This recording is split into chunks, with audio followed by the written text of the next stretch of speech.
இருந்தவரும் இருக்கிறவரும் இனிமேல் மத்திய ஆகாயத்தில் நம்மை சந்திக்க வரப்போகிறவருமாய் இருக்கிற ஆண்டவராயிருக்கிற இயேசு கிறிஸ்துவின் விலையேறப்பெற்ற உன்னதமான திருநாமத்தில் இந்த காலை நேரத்தில் நான் உங்களை வாழ்த்துகிறேன்.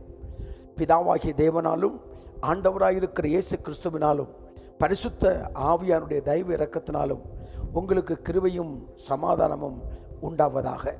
சர்வ வல்லமையுள்ள தேவன் சகலவிதமான ஆசீர்வாதங்களாலும் வானத்துக்குரிய ஆசீர்வாதங்களினாலும் பூமிக்குரிய நன்மைகளாலும் உங்களை நிரப்பி ஆசீர்வதிப்பாராக.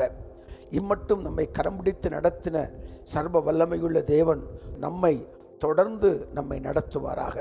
வேடனுடைய கண்ணிக்கும் பாழாக்கும் கொள்ள நோக்கும் நம்மை தப்புவிப்பாராக. அவருடைய கிருபை என்றும் உள்ளது.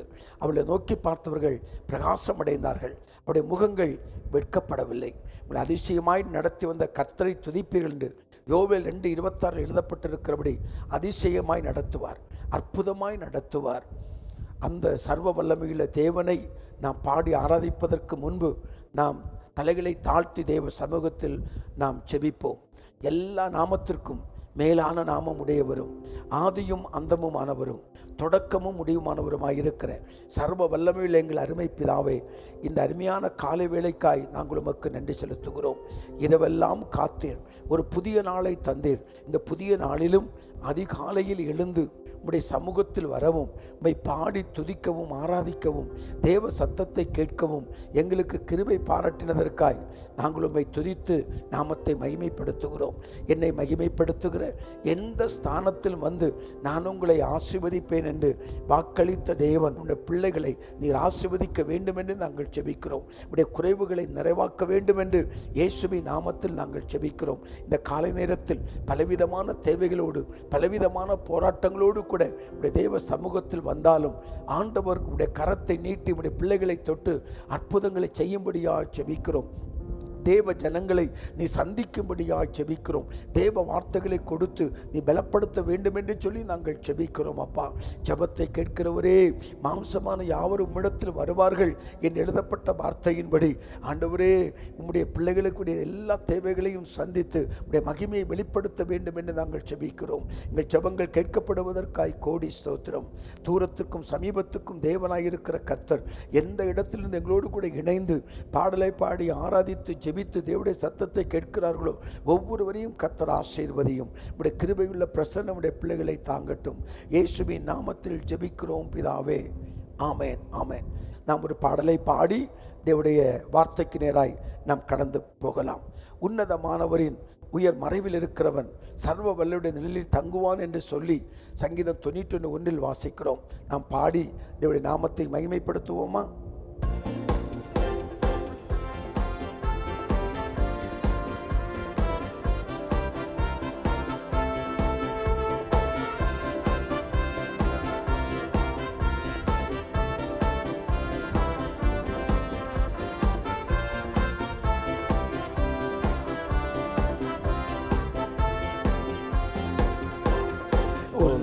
உன்னதமானவரின் உயர் மறைவில் இருக்கிறவர் சர்வ வல்லவரின் நிழலில் தங்குவான், இது பரமசிலாக்கியமே.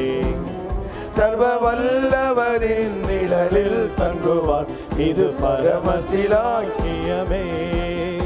அவர் சேட்டையின் கீழ் அடைக்கலம் புகவே தம் சிறகுகளால் மூடுவார். அவர் சேட்டையின் கீழ் அடைக்கலம் புகவே தம் சிறகுகளால் மூடுவார். தேவனின் அடைக்கலமே என் கோட்டையும் அரணும் அவர்.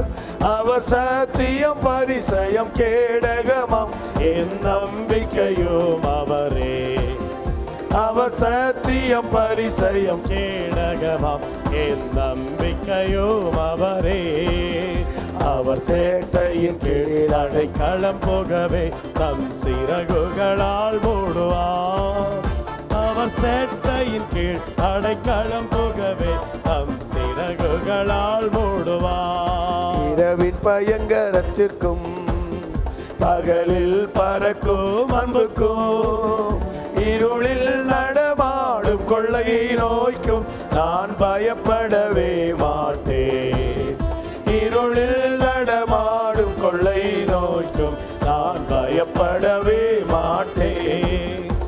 அவர் சேட்டையின் கீழ் அடைக்கலம் புகவே தம் சிறகுகளால் மூடுவார். அவர் சேட்டையின் கீழ் அடைக்கலம் புகவே தம் சிறகுகளால் மூடுவார். ஆராதனை உமக்கே, ஆராதனை உமக்கே, ஆராதனை உமக்கே, ஆராதனை உமக்கே. அல்லேலூயா. ஆராதனை உமக்கே, ஆராதனை உமக்கே, ஆராதனை உமக்கே, ஆராதனை உமக்கே. தகப்பனே, இந்த காலை நேரத்தில் உம்முடைய பிள்ளைகளோடு கூட பேசும். இயேசுவின் நாமத்தில் ஜெபிக்கிறேன் பிதாவே. இந்த காலை நேரத்திலும் நாம் ஒரு வசனத்தை தியானித்து நாம் ஜெபிக்க போகிறோம். லூக்கா 7ஆம் அதிகாரம் 16வது வசனத்தை நாம் எடுத்துக்கொள்வோம். பரிசுத்த லூக்கா எழுதின சுவிசேஷம் 7ஆம் அதிகாரம் 16வது வசனத்தை நாம் எடுத்துக்கொள்வோம். எல்லாரும் பயமடைந்து மகா தீர்க்கதரிசியானவர் நமக்குள்ளே தோன்றியிருக்கிறார் என்றும் தேவன் தமது ஜனங்களை சந்தித்தார் என்றும் சொல்லி தேவனை மகிமைப்படுத்தினார். தேவன் தமது ஜனங்களை சந்திக்கிறார் என்று சொல்லி தேவனை மகிமைப்படுத்தினார்கள். சங்கீதம் 59:10 கூட நாம் வாசிக்கலாம். சங்கீதம் 59:10 அந்த வசனத்தை நாம் வாசிக்கலாம். என் தேவன் தம்முடைய கிருபையினால் என்னை சந்திப்பார். என் தேவன் தம்முடைய கிருபையினால் என்னை சந்திப்பார். அல்லேலூயா. என கண்பான கர்த்தருடைய பிள்ளைகளே, நம்முடைய தேவன் இன்றைக்கும் நம்மை சந்திக்கிறவராக இருக்கிறார். மரித்து உயிர்த்தெழுந்த ஆண்டவராக இருக்கிற இயேசு கிறிஸ்து சீசர்களுக்கு தன்னை வெளிப்படுத்தி காண்பித்தார். சீசர்களுக்கு தரிசனமானார். சீசர்களுக்கு போதித்தார். சீசர்களுக்கு கட்டளையிட்டார். சீசர்களுக்கு முன்பாக எழுந்தருளி போனார். சீசருடைய மனதை திடப்படுத்தினார். அவளுக்கு வாக்குத்தத்தம் கொடுத்தார். அவளை கரங்களை உயர்த்தி ஆசீர்வதித்தார் என்றெல்லாம் நாம் வேதத்தில் நாம் பார்க்கிறோம். உயிர்த்தெழுந்த ஆண்டவராயிருக்கிற இயேசு கிறிஸ்து சொன்னார், மரித்தேன், இதா சதா காலங்களிலும் நான் உயிரோடு இருக்கிறேன் என்று. வெளிப்படுத்துதல் 1:18 மரித்த இயேசு உயிர்த்து இன்றைக்கும் ஜீவிக்கிறவராகவே இருக்கிறார். அவர் இன்றும் ஜனங்களை சந்திக்கிறார். தேவ ஜனங்களை சந்திக்கிறார். இன்றைக்கு நம் மத்தியிலே கர்த்தருக்கென்று வல்லமையாய் ஊழியம் செய்கிற அநேக ஊழியக்காருடைய சாட்சியை நீங்கள் கேட்பீர்களே, ஆனால் அவர்கள் மரணத்தை சந்திக்க கடந்து போகிற போது சர்வ வல்லமையுள்ள தேவன் அவர்களை சந்தித்து உன்னதமான ஊழியத்திற்கு அழைத்தார் என்று அநேக ஊழியக்காரர்கள் சாட்சி சொல்வதை நாம் பார்க்கிறோம். ரட்சிக்கப்பட்ட தேவ ஜனங்களை அநேகரை நீங்கள் விசாரித்து பாருங்கள். இனி வாழ எனக்கு பிடிக்கவில்லை, வாழ்வதிலே அர்த்தமில்லை, எனக்கு எங்கு பார்த்தாலும் எனக்கு தோல்வி, எங்கு பார்த்தாலும் எனக்கு வெற்றி இல்லை, நான் ஏன் பிறந்தேனோ என்று எனக்கு தெரியவில்லை என்று சொல்லி மரணத்தை சந்திக்க வேண்டும் என்று சொல்லி கடந்து போகும்போது அநேகரை கர்த்தர் நேரடியாக சந்தித்து தம்முடைய வல்லமைகளை வெளிப்படுத்தி தன் பக்கம் இழுத்து கொண்டார். எனக்கு அன்பான கர்த்தருடைய பிள்ளைகளை, நான் உயர்த்தப்படும் பொழுது அநேகரை இழுத்துக் கொள்வேன் என்று சொல்லி ஆண்டவர் சொன்னதைப் போல இன்றைக்கும் அநேகரை தன் பக்கம் இழுத்துக் கொள்ளுகிறார். கடந்த சில வருடங்களுக்கு முன்பு ஒரு கூட்டத்தை நடத்தி கொண்டிருந்தோம். அந்த கூட்டத்திலே ஒரு வாலிப தம்பி, தற்கொலைக்கு நேராய் கடந்து போன தம்பி, அந்த கூட்டத்தை பார்த்து வேடிக்கை பார்க்க வேண்டும் என்று சொல்லி அந்த கூட்டத்திற்கு வந்திருந்தான். அங்கு பாடப்பட்ட பாடல்களும் கொடுக்கப்பட்ட செய்தியும் அவனுடைய மனநிலையை மாற்றிற்று. அடுத்த நாள் அவன் வந்து சொன்னான், இந்த கூட்டம் மட்டும் நடக்காவிட்டால் என்னுடைய பிரேதம் இன்றைக்கு மருத்துவமனையில் இருந்திருக்கும். இந்த கூட்டத்தின் மூலம் இயேசு என்னை சந்தித்தார் என்று சொல்லி அதன் மூலம் என்னுடைய மனநிலையில் மாற்றத்தை நான் ஏற்படுத்தி கொண்டேன், இனி வாழ்ந்து காட்டுவேன் என்று சொல்லி அவன் அறிக்கை செய்து கடந்து போனான். என கண்மான கர்த்தருடைய பிள்ளைகளை, இன்றை நம்மை சந்திக்கிறார். பிரச்சனைகள், போராட்டங்கள், பாடுகள், அவமானங்கள், நிந்தைகள், துக்கங்கள், தலைக்குறிவுகள் போன்ற சூழ்நிலைகள் வரும் பொழுதெல்லாம் நாம் அங்கலாய்த்து நாம் ஜெபிக்கும் போது ஆண்டவர் வசனத்தை கொடுத்து நம்மை சந்திக்கிறார், வார்த்தைகளை கொடுத்து சந்திக்கிறார், இல்லை தரிசனமாகி நம்மை சந்திக்கிறார்.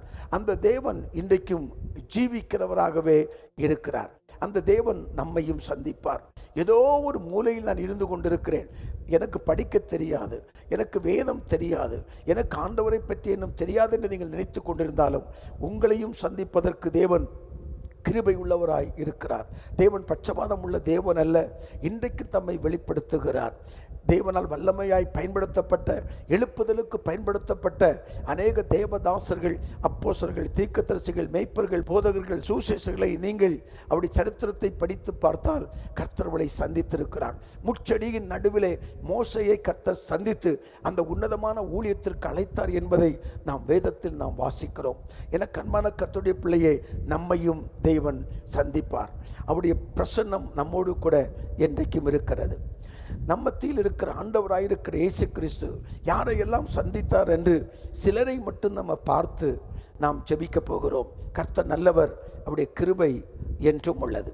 முதலாவது மத்தேயு 4ஆம் அதிகாரம் 19வது வசனத்தை நீங்கள் பாருங்கள். மத்தேயு 4ஆம் அதிகாரம் 19வது வசனம். என் பின்னே வாருங்கள், உங்களை மனுஷரை பிடிக்கிறவர்களாக்குவேன் என்றார். இங்கு பேதுரு கடலிலே வலை போட்டு கொண்டிருக்கிறார். அப்போது அவர்களை கண்டு என் பின்னே வாருங்கள், உங்களை மனுஷர்களை பிடிக்கிறவர்களாக மாற்றுவேன் என்று சொல்லி ஒரு வாக்குத்தத்தத்தை கர்த்தர் கொடுத்து ஆண்டவர் அவரை அழைக்கிறார். அங்கு அந்த கடற்கரையிலே கர்த்தர் பேதுருவை சந்திக்கிறார்.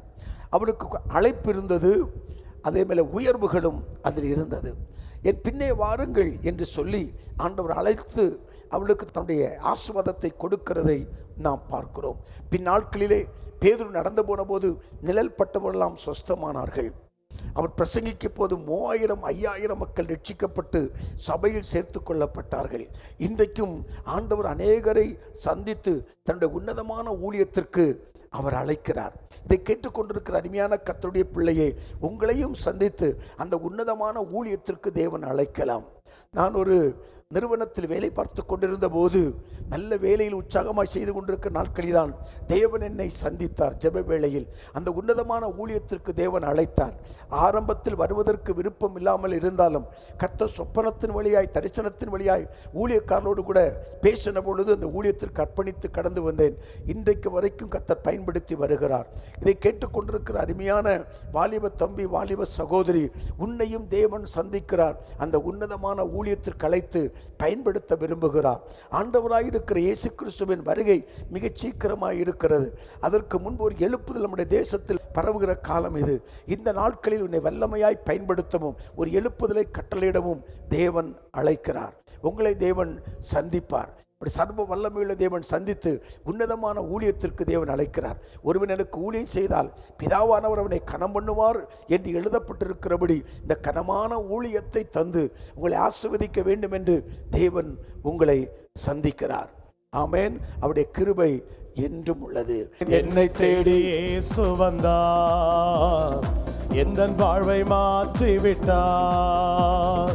அல்லேலூயா நான் பாடுவேன், அல்லேலூயா நான் பாடுவேன், ஆடி பாடி துதித்திடுவேன், நான் ஆடி பாடி துதித்திடுவேன். ஆமென் ஆமென். என்னை தேடி இயேசு வந்தார், எந்தன் வாழ்வை மாற்றி விட்டார். ஆமென் ஆமென். என்னை தேடி இயேசு வந்தார், எந்தன் வாழ்வை மாற்றி விட்டார். மகனானே நான் மகனானே, மகனானேன் நான் மகளானேன், அப்பா பிதாவே என்றழைக்கும் உரிமையை எனக்கு தந்தார். அப்பா பிதாவே என்றழைக்கும் உரிமையை எனக்கு தந்தார். என்னை தேடி இயேசு வந்தார், எந்தன் வாழ்வை மாற்றி விட்டார். ஆமென் ஆமென். என்னை தேடி இயேசு வந்தார், எந்தன் வாழ்வை மாற்றி விட்டார். இரண்டாவதாக ஆண்டவர் யாரை சந்திக்கிறார்? அப்போஸ்தலர்கள் 9ஆம் அதிகாரம் 4 மற்றும் 5 வசனங்களை நாம் பார்க்கிற போது, அப்போஸ்தலர்கள் 9ஆம் அதிகாரம் 4 மற்றும் 5 வசனங்கள். அவன் தரையிலே விழுந்தான். அப்பொழுது சவுலே சவுலே, நீ என்னை ஏன் துன்பப்படுத்துகிறாய் என்று தன்னுடனே சொல்லுகிற ஒரு சத்தத்தை கேட்டான். இங்கு ஆண்டவர் தமஸ்கு வீதியிலே பவுல் அப்போஸ்தலனை சந்திக்கிறார். எனக்கு அன்பான கர்த்தருடைய பிள்ளையே, வைராக்கியமாய் கர்த்தருடைய சபையை அழித்து விட வேண்டும், சிதைத்து விட வேண்டும், ஒடுக்கி விட வேண்டும் என்று வைராக்கியத்தோடு கடந்து போன அந்த பவுல் அப்போஸ்தலனை தேவன் சந்தித்து நம்முடைய மகிமையான பாத்திரமாய் கர்த்தர் மாற்றினார். இன்றைக்கும் தேவன் சுசேஷத்திற்கு எதிர்ப்பு தெரிவிக்கிற அநேகரை தேவன் சந்தித்து கொண்டே இருக்கிறார். ஆமென். பல எதிர்ப்புகளை நீங்கள் சந்தித்து கொண்டிருக்கலாம், சில போராட்டங்களை நீங்கள் சந்தித்து கொண்டிருக்கலாம். அருமையான கர்த்தருடைய பிள்ளைகளே, அவருடைய ரட்சிப்பிற்காக நீங்கள் ஜெபம் பண்ணுங்கள். கர்த்தர் இன்றைக்கு சவுலை சந்தித்ததை போல அவர்களையும் சந்தித்து அந்த உன்னதமான ஊழியத்திற்கு தேவன் அவளை பயன்படுத்துவார். பவுல் அப்போஸ்தலனை கொண்டு நிருபங்களை எழுதினார், சபைகளை ஸ்தாபித்தார். இன்றைக்கு அவர் எழுதின நிருபங்கள் எல்லாம் இந்த சபைக்கு எவ்வளவு பெரிய ஆசீர்வாதமாக இருக்கிறது. யார் எதிர்ப்பாக இருக்கிறார்களோ, யார் விரோதமாக இருக்கிறார்களோ, அவர்களெல்லாம் கல்வாரி அன்பு தன்பக்கமாக இழுத்துக்கொள்ளும். ஆண்டவர் அன்பினால் தன்பக்கம் இழுத்துக்கொள்வார். அந்த ஆண்டவரை நோக்கி நாம் ஜெபிக்கிற போது எதிர்ப்பு தெரிவிக்கிறவர்கள் கூட கிறிஸ்துவின் கல்வாரி அன்புக்குள் கடந்து வந்து அநேகருக்கு ஆசீர்வாதமாய் அவர்கள் மாறுவார்கள். ஆகவே இரண்டாவது ஆண்டவர் அந்த பவுலை சந்தித்தார். இதை கேட்டுக்கொண்டிருக்கிற அருமையான கர்த்தருடைய பிள்ளையே, நம்முடைய வாழ்க்கையிலும் ஆண்டவர் நம்மை சந்திப்பதற்கு முன்பு நாம் எப்படி துர்க்குணமாக இருந்தோம், ஆண்டவர் சந்தித்த பின்பு நம்முடைய சுபாவங்களிலே மாற்றம், பார்வையிலே, சிந்தனையிலே, செயல்களிலே, நடக்கையிலே மாற்றம் ஏற்பட்டிருக்கிறதை நாம் பார்க்கிறோம். ஆகவே ஆண்டவர் சந்திக்கிற போது மாற்றங்கள் உண்டாகும், மறுரூபங்கள் உண்டாகும். அநேகரை கர்த்தர் பாவத்தை உணர்த்தி அவளை உருவாக்கி அவளை உபயோகப்படுத்தி மகிமையான பாத்திரமாய் கர்த்தர் மாற்றுவார். ஆகவே இந்த காலை நேரத்தில் தேவன் ஜனங்களை சந்திக்கிறவராகவே இருக்கிறார். மூன்றாவதாக தேவன் யாரை சந்திக்கிறார்? லூக்கா 19ஆம் அதிகாரம் 5ஆம் வசனத்தை பாருங்கள். லூக்கா 19ஆம் அதிகாரம் 5வது வசனம். இயேசு அந்த இடத்தில் வந்தபோது அண்ணாந்து பார்த்து அவனை கண்டு சகேயுவே, நீ சீக்கிரமா இறங்கி வா, இன்றைக்கு நான் உன் வீட்டிலே தங்க வேண்டும் என்றார். இங்கு நாம் ஆண்டவர் சகேயுவை சந்திக்கிறதை நாம் பார்க்கிறோம். ஆமென். ஒரு சபிக்கப்பட்ட ஒரு பட்டணத்தில், ஒரு சபிக்கப்பட்ட ஒரு மரத்தில், சபிக்கப்பட்ட ஒரு மனிதன் சகை ஆண்டவர் எப்படியாகிலும் பார்த்து விட வேண்டும் என்று சொல்லி ஆவலோடு காத்திருக்கிறான். என கண்மான கர்த்தருடைய பிள்ளையே, இன்றைக்கும் அநேகரை ஆண்டவர் சந்தித்து கொண்டே இருக்கிறார். அவன் காட்டத்தி மரத்தில் இருந்து எப்படியாகிலும் ஆண்டவரை பார்க்க வேண்டும் என்று சொல்லி அவன் ஆவலோடு காத்திருக்கிறான். ஆண்டவரை தரிசிக்க வேண்டும், அவருடைய சத்தத்தை கேட்க வேண்டும், அவரோடு விண்ணப்பம் பண்ண வேண்டும் என்று சொல்லி யாரெல்லாம் வாஞ்சிக்கிறார்களோ, விரும்புகிறார்களோ அவர்களை தேவன் சந்தித்து கொண்டே இருக்கிறார். இந்த சகையின் வீட்டுக்கு இரட்சிப்பு உண்டாயிற்று, அவன் வாழ்க்கையில் மாற்றம் உண்டாயிற்று. இதுவரையிலும் அவன் வாங்குகிறவனாக இருந்தான், இப்போது அவன் கொடுக்கிறவனாய் மாறிவிட்டான். இதை கேட்டுக்கொண்டிருக்கிற அருமையான கர்த்தருடைய பிள்ளையே, உங்கள் குடும்பத்தில் சிலர் ரட்சிக்கப்படாமல் இருக்கலாம். ஆனால் ஆண்டவர் சந்தித்து விட்டால் நிச்சயமாய் ரட்சிப்பு உண்டாகும், அவருடைய சுபாவங்களில் மாற்றம் உண்டாகும். கடின உள்ளம் கொண்ட எப்படிப்பட்ட மனிதனையும் தேவன் மாற்றி நம்முடைய சொந்த பிள்ளையாய் அவர் அங்கீகரித்து ஆசீர்வதிக்க முடியும். இங்கு சகையின் வீட்டுக்கு ரட்சிப்பு வந்ததை நாம் பார்க்கிறோம். பல நாட்களாய் தன்னுடைய கணவன் தன்னுடைய பிள்ளையுடைய ரட்சிப்பிற்காக ஜெபித்து கொண்டிருக்கிற அருமையான கர்த்தருடைய பிள்ளைகளை ஆண்டவர் நிச்சயமாய் சந்திப்பார். அதனதன் காலத்தில் அதனதன் காரியங்களை அவர் நேர்த்தியாய் செய்வார். ஒரு காலத்தை வைத்திருக்கிறார், அந்த காலத்தில் சந்திப்பார். ஆண்டவராயிருக்கிற இயேசு கிறிஸ்துவை விசுவாசி, நீ உன் வீட்டாரும் ரட்சிக்கப்படுவீர்கள் என்று அப்போஸ்தலர் 16:31 எழுதப்பட்டிருக்கிறபடி கர்த்தர் நிச்சயமாய் சந்திப்பார். ஆகவே கலங்கி விடாதிருங்கள். அன்றைக்கு சகைவை சந்தித்த தேவன் நம்மையும் சந்திப்பதற்கு கிருபை உள்ளவராய் இருக்கிறார். சோர்ந்து போகாதிருங்கள், தொடர்ந்து ஜெபம் பண்ணுங்கள், கர்த்தருடைய அற்புதத்தை நிச்சயம் காண்பீர்கள். நான்காவது ஆண்டவர் யாரை சந்திக்கிறார்? மத்தேயு 8ஆம் அதிகாரம் 14வது வசனத்தை பாருங்கள். மத்தேயு 8ஆம் அதிகாரம் 14வது வசனம். இயேசு பேதுருவின் வீட்டிலே வந்து அவன் மாமி ஜுரமாய் கிடக்கிறதை கண்டார். அவர் அவள் கையை தொட்டவுடனே ஜுரம் அவளை விட்டு நீங்கிற்று. அவள் எழுந்திருந்து அவர்களுக்கு பணிவிடை செய்தார். என கண்மானவர்களே, இன்றைக்கும் பல வருட வியாதியினால் படுக்கையிலே படுத்து கொண்டிருக்கிற உங்களை ஆண்டவர் சந்திக்க வருகிறார். பல வருட வியாதிகள், இனி எழுந்து நடக்கவே முடியாது, மருத்துவமனையில் நான் மதிக்க வேண்டியதுதான், என் வாழ்க்கை முடிந்து விட்டது என்று சொல்லி படுக்கையில் படுத்து கொண்டிருக்கிற உங்களை சந்திக்க இயேசு வருகிறார். அநேக சாட்சியங்களை நாம் கேட்டிருக்கிறோம். எத்தனையோ பேரை மரண படுக்கையில் கர்த்தர் சந்தித்து அவளுக்கு அற்புதங்களை செய்து விடுதலை கொடுத்ததுடைய நாமத்தின் மகிமைக்கென்று தேவன் பயன்படுத்தி வருகிறதை நாம் பார்க்கிறோம். இங்கு பேதுருடைய மாமியார் அவங்க ஜுரமாய் படுத்து கிடக்கிறார்கள். இயேசுடைய கரத்தை பிடித்தவுடனேயே அற்புதம் நடந்தது. இன்றைக்கும் ஆண்டவர் கரத்தை பிடித்து அநேகருக்கு அற்புதங்களை அவர் செய்கிறார். அநேகரை தன் பக்கம் இழுத்து கொள்ளுகிறார். என கண்மான கர்த்தருடைய பிள்ளைகளே, படுக்கையில் படுத்துக்கொண்டு வியாதியோடு கூட போராடி கொண்டிருக்கலாம். உங்களை சந்திப்பதற்கு சர்வ வல்லமையுள்ள தேவன் வருகிறார். ஆமென். அவர் நல்லவர். உங்கள் துக்கம் சந்தோஷமாய் மாறும். பல வருடங்கள் எழும்ப முடியாதபடிக்கு படுக்கையிலே படுத்துக்கொண்டு தன் பிள்ளைகள் தன்னை கவனிக்கவில்லை, உறவினர்கள் என்னை கவனிக்கவில்லை, சொந்தங்கள் என்னை கவனிக்கவில்லை, யாரும் என்னை கண்டுகொள்ளவில்லை என்று சொல்லி படுக்கையிலே வியாதியோடு போராடி கொண்டிருக்கிற அருமையான தாய்மார்களே, தகப்பன்மார்களே, இயேசு உங்களை சந்திப்பார். அவருடைய கரம் உங்களை சந்திக்கும். அவருடைய ஆணி வாய்ந்த கரம் உங்களுடைய கையை பிடிக்கும் போது அற்புதமான சுகமளிக்கும் வல்லமை வெளிப்படும். நீங்கள் எழும்பீர்கள், அற்புதங்கள் நடக்கும். படுக்கையை மாற்றி போடுகிற கர்த்தருடைய பிரசன்னம் உங்கள் மீது இப்போது இறங்குகிறது. தகப்பனே, படுக்கையோடு படுத்துக் கொண்டிருக்கிற அந்த தகப்பன் மீது, அந்த தாயின் மீது உம்முடைய சுகமளிக்கும் வல்லமை இறங்கி வரும்படியா இயேசுவின் நாமத்தில் நான் ஜெபிக்கிறேன். அப்பா, உம்முடைய அற்புத சுகமளிக்கும் வல்லமை உச்சம் தலைமுதல் உள்ளம் கால்வரையிலும் பாய்ந்து செல்லும்படியா ஜெபிக்கிறோம். மருத்துவர்களால் கைவிடப்பட்ட நிலைமையில் மரணத்திற்காக போராடி கொண்டிருந்தாலும் மரணத்தின் வல்லமைகளை கடிந்து கொண்டு நீ உயிரோடு எழுப்ப போறதுக்காய் உமக்கு ஸ்தோத்திரம். நீர் அப்படி செய்வதற்காய் நன்றி, இயேசுவின் நாமத்தில் ஆமென். ஐந்தாவதாக ஆண்டவர் யாரை சந்திக்கிறார்? லூக்கா 7ஆம் அதிகாரம் 11-12 வாசியுங்கள். லூக்கா 7ஆம் அதிகாரம் 11 மற்றும் 12 வசனங்கள். மறுநாளிலே இயேசு கிறிஸ்து நாயின் என்னும் ஊருக்கு போனார். இயேசுனுடைய சீஷர் அநேகரும் திரளான ஜனங்களுக்கு அவருடனே கூட போனார்கள். அவர் ஊரின் வாசலுக்கு சமீபித்த போது மரித்து போன ஒருவனை அடக்கம் பண்ணும்படி கொண்டு வந்தார்கள். அவன் தன் தாய்க்கு ஒரே மகனாக. இங்கு நாயின் ஒரு ஸ்திரீயை ஆண்டவர் சந்திக்கிறார். அவள் ஏற்கனவே விதவையாக இருந்தாள். இருந்தது ஒரே மகனும், அவனும் மரித்து போனான். நம்பிக்கை இழந்தவர்களை ஆண்டவர் சந்திக்கிறார். எதிர்கால நம்பிக்கை இல்லாதவர்களை தேவன் சந்திக்கிறார். அநேகருக்கு எதிர்காலத்தை குறித்த ஒரு பயம், எதிர்காலத்தை குறித்த நம்பிக்கை இல்லாத ஒரு சூழ்நிலை. இந்த சகோதரி அழுது கொண்டு பின்னாடி வருகிறதை இயேசு பார்க்கிறார். திரளான ஜனங்கள் அடக்கம் பண்ணுவதற்கு, அந்த மகன் அடக்கம் பண்ணுவதற்கு கூட போய்கொண்டே இருக்கிறார்கள். அழுது கொண்டு வருகிற அந்த ஸ்திரியை இயேசு கண்டார். எனக்கு அன்பானவர்களே, நம் ஆண்டவர் நம்மை காண்கிற தேவனாக இருக்கிறார். மறைந்திருந்து நீங்கள் கண்ணீர் வடித்துக் கொண்டிருக்கலாம், யாருக்கும் தெரியாமல் புலம்பிக் கொண்டிருக்கலாம். உங்களுடைய கண்ணீரை காண்கிற தேவன் ஒருவர் உண்டு.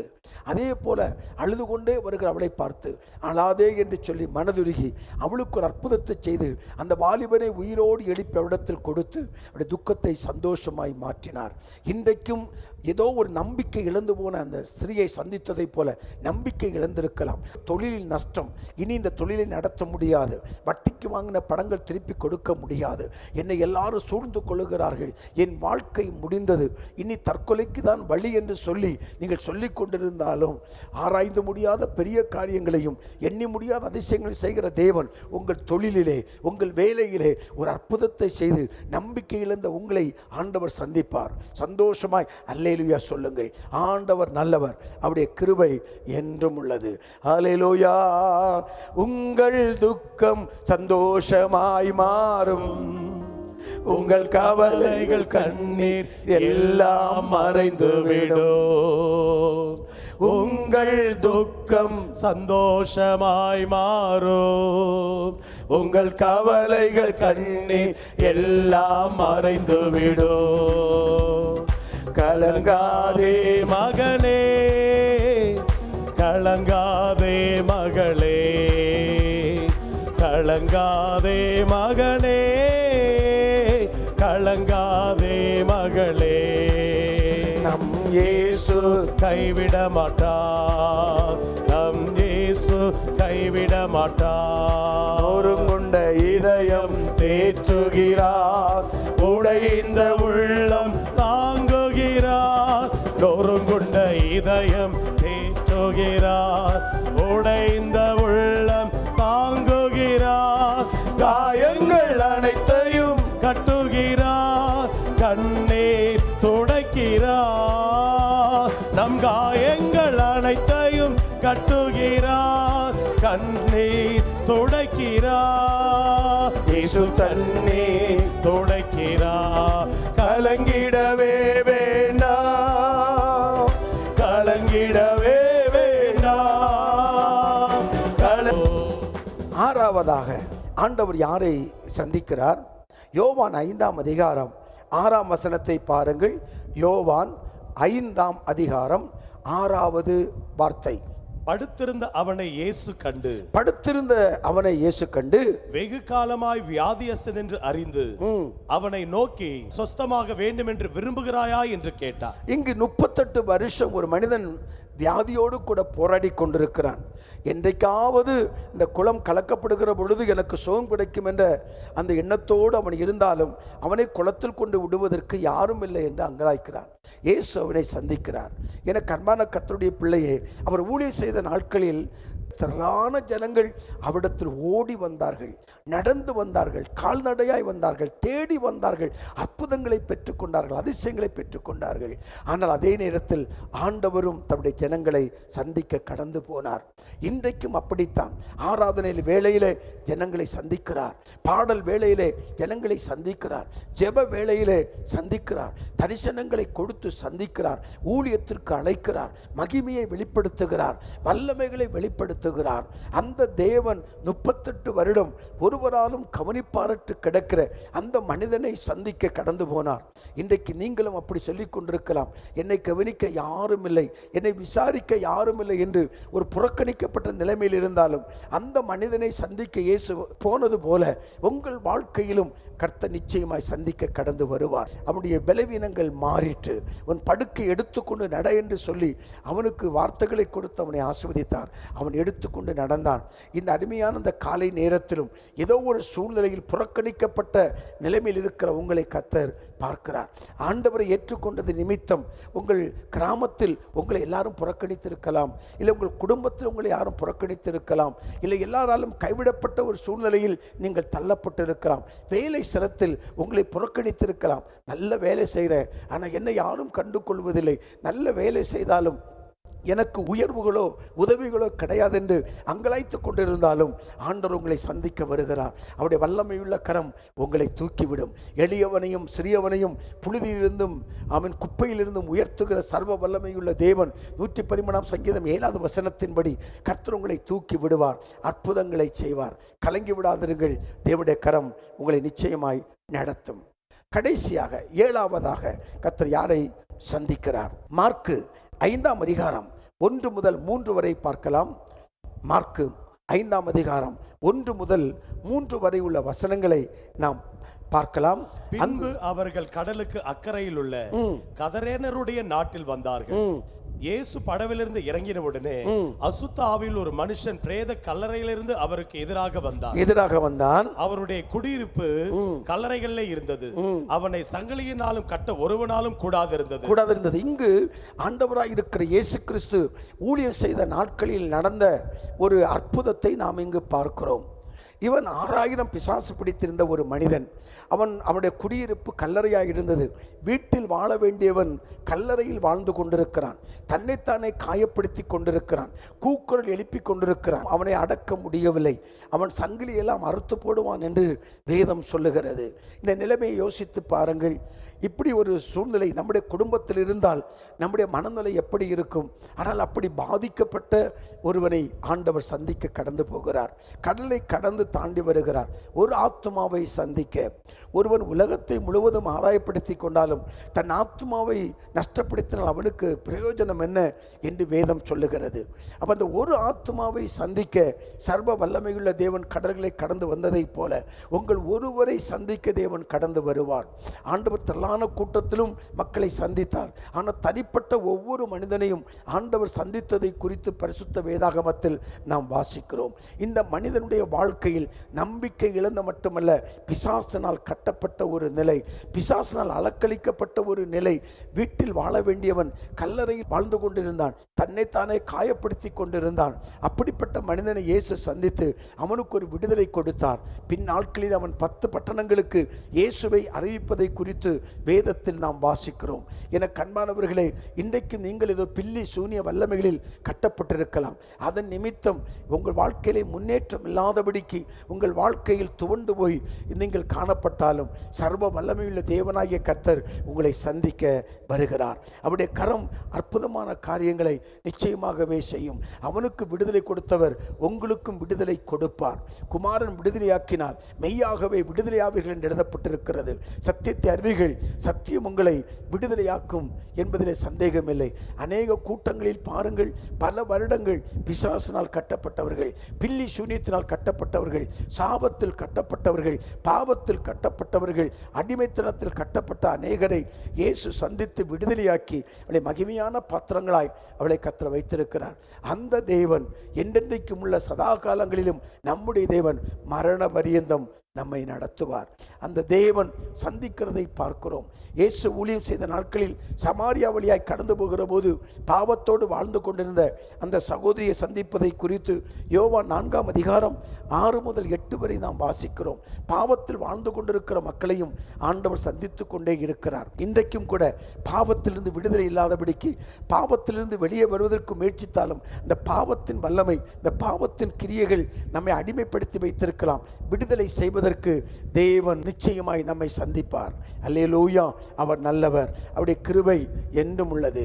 இவர் சின்ன சரணத்தை பாடுவோம். நல்ல சமாரியன் இயேசு என்னை தேடி வந்தாரே என்று சொல்லி நாம் பாடி தேவனுடைய மகிமைப்படுத்தி நாம் ஜெபித்து முடிக்கலாம். அல்லேலூயா. நல்ல சமாரியன் இயேசு என்னை தேடி வந்தாரே, நல்ல சமாரியன் இயேசு என்னை தேடி வந்தாரே, நல்ல சமாரியன் இயேசு என்னை தேடி வந்தாரே, என்னை கண்டாரே, அணைத்து கொண்டாரே, என்னை கண்டாரே, அணைத்து கொண்டாரே.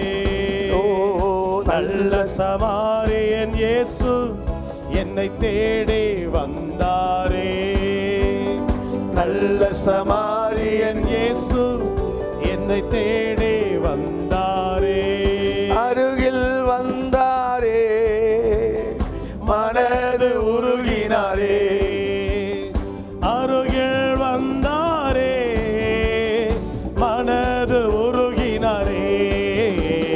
நல்ல சமாரியன் இயேசு என்னை தேடி வந்தாரே, நல்ல சமாரியன் இயேசு என்னை தேடி வந்தாரே. இரசத்தை வார்த்தாரே, ரட்சிப்பை தந்தாரே.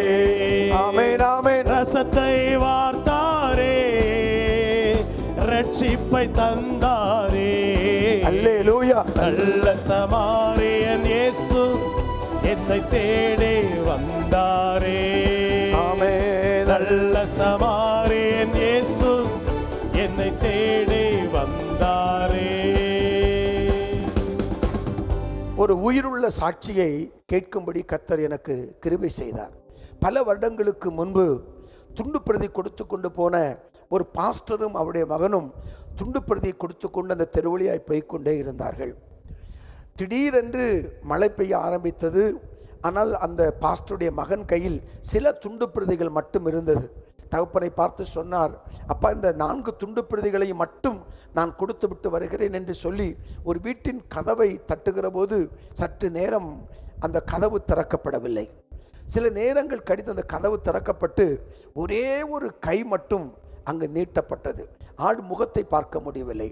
அந்த கையிலே அந்த துண்டு பிரதியை கொடுத்து விட்டு அந்த பாஸ்டருடைய மகன் கடந்து போனான். அடுத்த நாள் காலையில் அந்த பாஸ்டருடைய வீட்டின் கதவு தட்டப்பட்டது. ஒரு மனிதன் நின்று கொண்டிருந்தான். நேற்றைக்கு நான் மரித்துவிட வேண்டும் என்று சொல்லி என் தூக்கு கயிறை மாட்டி சாவதற்கு ஆயத்தமாயிருந்த நேரத்தில் என் வீட்டின் கதவு தட்டப்பட்டது. வாழவும் மனிதன் விடமாட்டேங்கிறான், சாவவும் மனிதன் விடமாட்டேங்கிறான் என்று அங்கலாய்த்து யார் என்று பார்த்தபோது ஒரு துண்டு பிரதி நீட்டப்பட்டது, அதை வாங்கினேன்.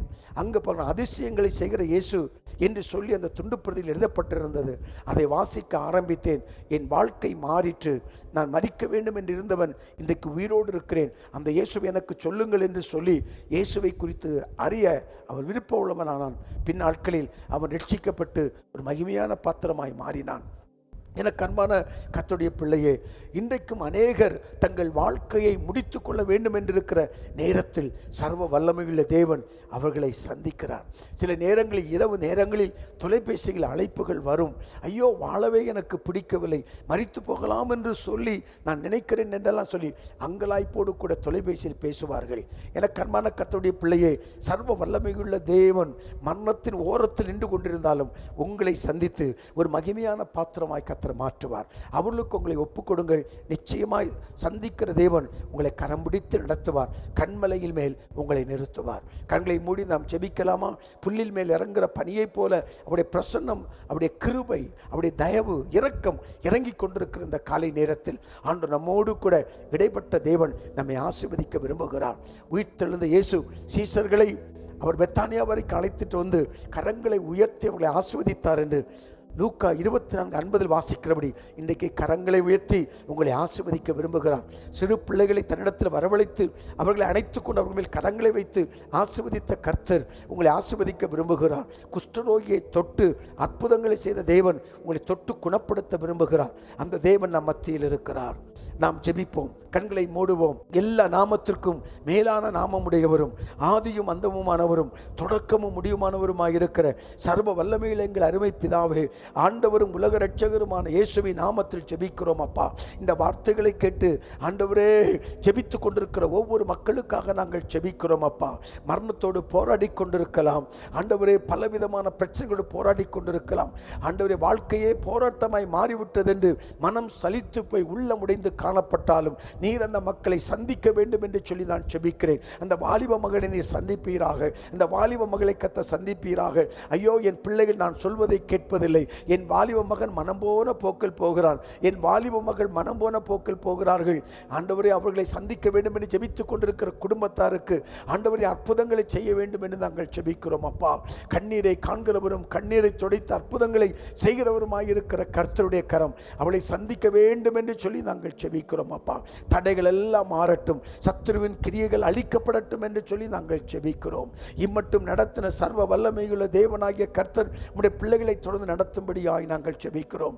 தகப்பனே, இப்போது ஜெபக்குறிப்பை பதிவிட்டுக் கொண்டிருக்கிற ஒவ்வொரு சகோதர சகோதரிகளுக்காய், வாலிப தம்பி தங்கைகளுக்காய் நாங்கள் ஜெபிக்கிறோம் அப்பா. அவர்கள் பதிவிடும் பொழுதே உம்முடைய கண்கள் அவைகளை பார்த்ததப்பா. அவருடைய தேவை என்ன என்று நீ அறிந்திருக்கிறேன். பொல்லாதவர்களாகிய நீங்கள் உங்கள் பிள்ளைகளுக்கு நல்ல ஈவுகளை கொடுக்க அறிந்திருக்கிற போது பரமபிதாவிடம் வேண்டிக் கொள்ளுவர்களுக்கு ஆண்டவரே நன்மையான ஈவுகளை தருவது நிச்சயமில்லவா என்று எழுதப்பட்டிருக்கிற நன்மையான ஈவுகளை கொடுத்து நீர் ஆசீர்வதிக்கும்படியா ஜெபிக்கிறோம். பிள்ளைகளின் மேற்படிப்பு, பிள்ளைகளின் கல்லூரி வாழ்க்கை, அதற்காக ஜெபித்துக் கொண்டிருக்கலாம். தொழில், வேலை ஸ்தலத்தில் இருக்கிற காரியங்களுக்காக ஜெபித்துக் கொண்டிருக்கலாம். பயணத்திற்காக ஜெபித்துக் கொண்டிருக்கலாம். வெளிநாட்டு பயணத்தின் வேலைக்காக இதை போகலாமா போக வேண்டாமா என்று கூட ஆண்டவரே தேவ சித்தத்தை அறிய ஜெபித்துக் கொண்டிருக்கலாம். அந்த மக்கள் நீ சந்தித்து உடைய சித்தத்தை வெளிப்படுத்த வேண்டும் என்று சொல்லி நாங்கள் ஜெபிக்கிறோம். மகளுக்கு வரக்கூடிய வரன்கள் எல்லாம் நின்று போகிறது. என்றைக்கு தான் பிள்ளைக்கு திருமணம் நடக்குமோ, வயதாகி கொண்டே இருக்கிறது, அங்கலாய்த்து கொண்டிருக்கிற அந்த குடும்பத்திற்கு அற்புதத்தை செய்யும். தகப்பனே, உமக்கு நன்றி.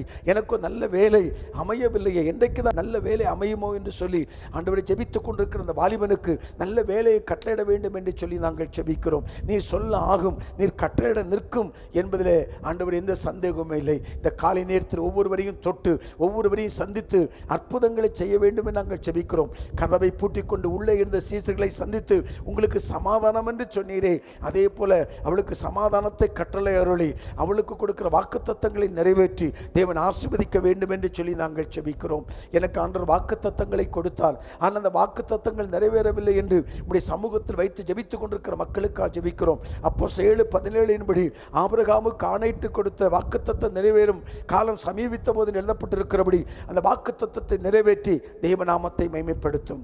எங்கள் ஜெபங்கள் கேட்கப்படுவதற்காய் கோடி ஸ்தோத்திரம். இயேசுவின் விலையேறப்பெற்ற திருநாமத்தில் ஜெபிக்கிறோம். அற்புதங்களை நீ செய்வதற்காய் நன்றி செலுத்துகிறோம் நல்ல பிதாவே. ஆமேன், ஆமேன், ஆமேன். என கண்பானவர்களே, இந்த காலை நேரத்தில் இந்த வார்த்தைகளை கேட்ட உங்களை கர்த்தர் நிறைவாய் ஆசீர்வதிப்பாராக. உங்களையும் ஆண்டவர் சந்திப்பார். சீசர்களை சந்தித்தவர், அநேகரை சந்தித்தவர், உங்களையும் சந்திப்பார். உங்கள் வாழ்க்கையில் பெரிய மாற்றங்களும் மறுரூபங்களும் உண்டாகும். கர்த்தர் தாமே உங்களை ஆசீர்வதிப்பார். சேர்ந்து சொல்லுவோம், என் ஆத்துமாவே கர்த்தரை ஸ்தோத்திரி, என் முழு உள்ளமே பரிசுத்த நாமத்தை ஸ்தோத்திரி. என் ஆத்துமாவே கர்த்தரை ஸ்தோத்திரி, கர்த்தர் செய்த சகல உபகாரங்களையும் ஒரு நாளும் ஒருபோதும் மறவாதே. கர்த்தர் தாமே உங்களை ஆசீர்வதிப்பார். அவர் உங்களை சந்திப்பார். God bless you.